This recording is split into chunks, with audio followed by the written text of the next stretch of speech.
All right, here we go. More about alcoholism, 42 and 43. Let's go back to the last paragraph. It says that as soon as I regained my ability to drink, I went carefully over that evening in Washington. Not only had I been off guard, I had made no fight whatever against the first drink. This time I had not thought of the consequences at all. I had commenced to drink as carelessly as though the cocktails were ginger ale. I now remembered what my alcoholics friends had told me, how they prophesied that if I had an alcoholic mind, the time and place would come. I would drink again. That's for everybody that says they can do it on their own. They had said that though I did raise a defense, it would one day give way before some trivial reason for having a drink. Well, just that did happen and more. For what I had learned of alcoholism did not occur to me at all. I knew from that moment that I had an alcoholic mind. I saw that willpower and self-knowledge would not help in those strange mental blank spots. I had never been able to understand people who said that a problem had them hopelessly defeated. I knew then it was a crushing blow. Two of the numbers of Alcoholics Anonymous came to see me. They grinned, which I didn't like so much, and then asked me if I thought myself an alcoholic and if I were really licked this time. I had to concede both propositions. They piled on me heaps of evidence to the effect that an alcoholic mentality, such as I had exhibited in Washington, was a hopeless condition.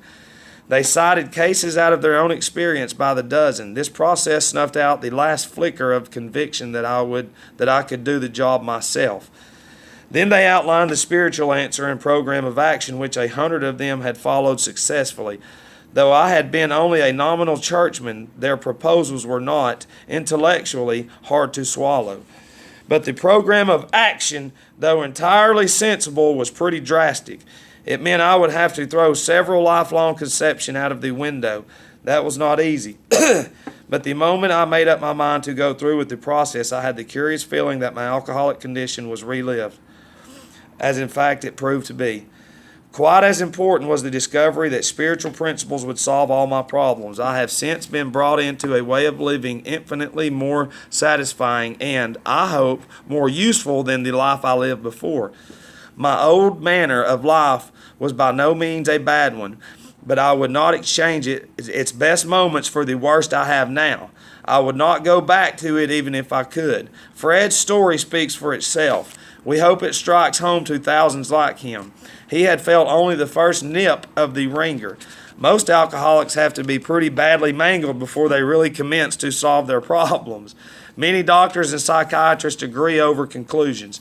One of these men, staff member of a world-renowned hospital, recently made this statement to some of us. What you say about the general hopelessness of the average alcoholic's plight is, in my opinion, correct.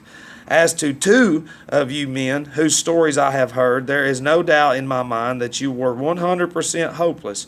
Apart from divine help, had you offered yourselves as patients at this hospital, I would not have taken you.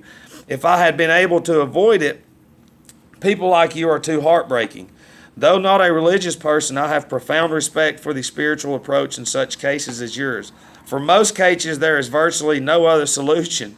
Once more, the alcoholic at certain times has no effective mental defense against the first drink, except in a few rare cases. Neither he nor any other human being can provide such a defense.